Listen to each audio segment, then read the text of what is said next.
This is the special instructional video for lead capture number 5. Now, this is a page that if you're a beginner, you're just getting started, you probably don't want to get involved in going into the RGB colors because it might seem overwhelming. So don't worry about this.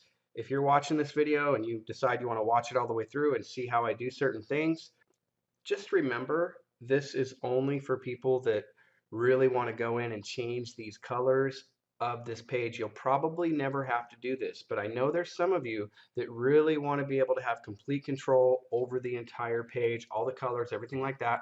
And this video is going to show you how to do that. So the first thing, real easy stuff. I mean, it's real easy to change the headline. And if you want to see what it's going to look like when it's on the actual web page, what you can do is grab this little arrow down here and left click and then just kind of pull your mouse and see that? It helps show you what it's going to look like when it's on the page. Now if I scroll down, I notice I've got some text here. I can either delete that text or I can change it. That's real easy. And for this particular button, you can actually change the text on the button, but you have to go in the source to be able to do it. It's real simple. Just click on source, and now you're going to search the source. The way you search, at least for Windows, is Control F as in Frank on your keypad, and I'm going to search for what that button says. And that brought me directly to that text right here, and I'm just going to change it to something like, once I have the text for my button, I'm just going to click Save. Now below this video, you'll notice it says first RGB, which is the area surrounding the forms here, the form fields in the button. That is the first RGB that you're going to find in the source. And by the way, if you're wondering what I'm talking about, please, if you have not seen the video where I teach you all about RGBs, then go back, stop this video and go back and watch that inside the FAQ, because it's very important that you have a basic understanding of what I'm going over right now. So we're talking about this color right here around these form fields and around this button. That's the first RGB. What that means is when you do a search for RGB in the source, it's the very first one that comes up. Now the next RGB that appears in the source is going to control the color of the button.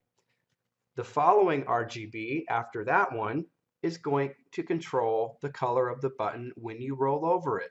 And here's a rule of thumb at finding these colors. Start out with the color that you want.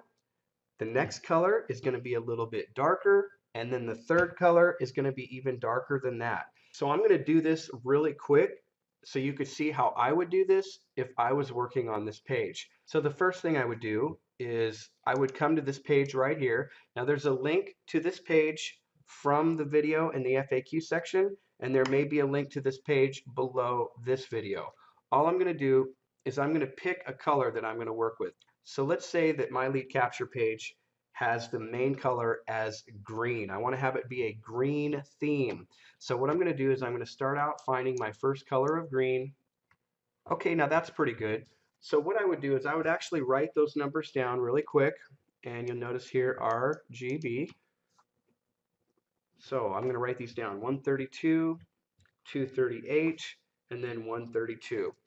Now I'm going to find a shade that's a little darker than that. There we go. I'm going to write those down: 26, 186, 26, and then for the final color, and this is the rollover for the button, it's going to be even darker.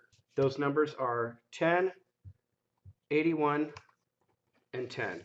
Now that I have my three colors picked out, I'm going to come back to my page and I'm going to put those in order, and then I'll show you what it looks like.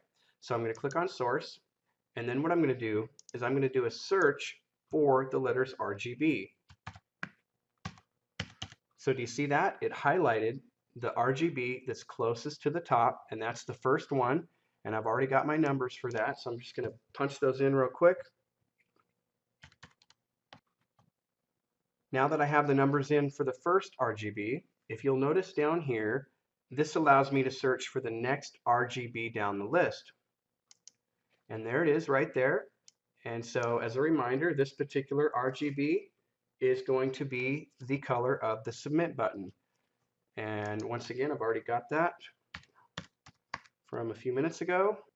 Now that I have that done, I'm going to click this down arrow, find the next RGB down, and this is going to be my final one. This is going to be what the button looks like when you hover over it.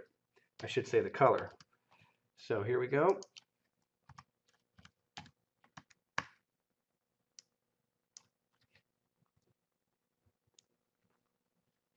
And that's it. I've got the 3 RGBs taken care of. I'm going to click Save, and let me show you what this looks like. All right, see that? There's the color I picked out for around that.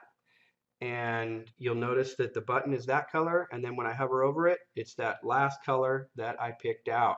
Now remember, I have a video in the FAQ section that goes over all of this.